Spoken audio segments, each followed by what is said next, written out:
Oui, mais encore une fois, on est sur des conséquences. Qui va instituer le revenu de base? Des élus.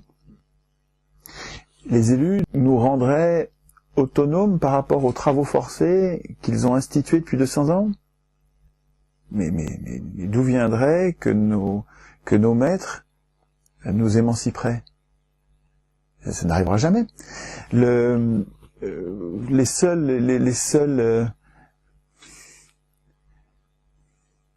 seules motivations que je trouve dans les pouvoirs publics actuels pour défendre ce qu'ils appellent le revenu de base, c'est parce que c'est des motivations qui consistent à détruire toute la protection sociale, les cotisations sociales et l'autoprotection que les salariés ont inventée avant-guerre et après-guerre, à la fin du XXe siècle. Nous avons inventé la sécurité sociale, nos parents, grands-parents ont inventé la sécurité sociale et toutes sortes de protections indépendantes des riches. Nous prélevons sur nos salaires l'argent nécessaire pour financer les assurances sociales dont nous avons besoin. La maladie, le chômage, la retraite, formidable.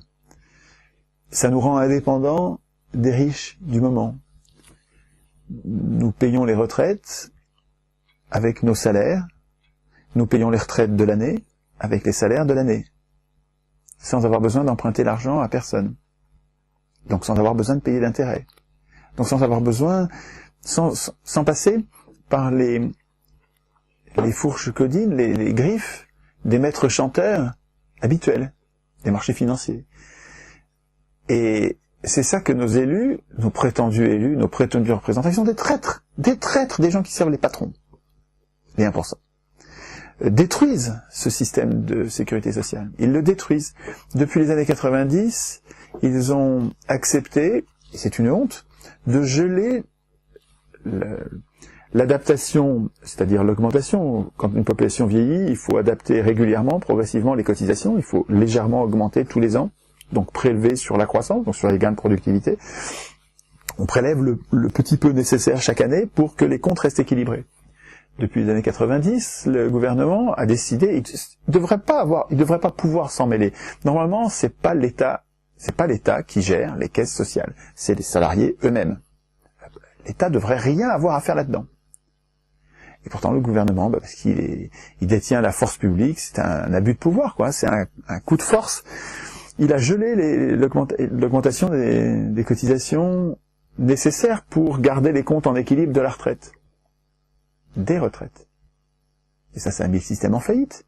Mais c'est pas parce que le système marche mal, c'est parce qu'il y a des traîtres qui ont crevé la coque du navire.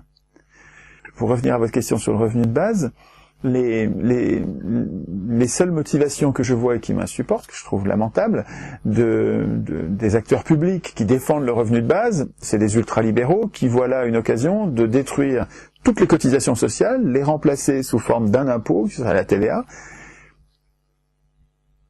et de prévoir un revenu qui est insuffisant pour vivre. Un truc comme le RSA ou un peu plus. Ce qui fait que les gens vont continuer à travailler. Les patrons auront plus besoin, dans cette situation-là, ne payent que la différence pour survivre.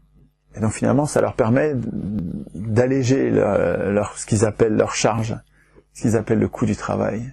C'est incroyable d'appeler ça le coût du travail. Puis personne ne parle du coût du capital. Hein. Ah bon. Pour répondre sur le revenu de base, oui, certes, un vrai revenu de base, donc d'un niveau suffisant pour refuser de travailler. Pour dire non, ce travail, il est dégradant. Ce travail, il est ennuyeux et emmerdant. Ce travail, il est dangereux. Ce travail, je n'en veux pas. Le revenu de base me permettant de dire non sur un travail dont je ne veux pas, il n'y a que nous pour l'instituer. Encore une fois, si on le veut, il faudra écrire nous-mêmes la Constitution.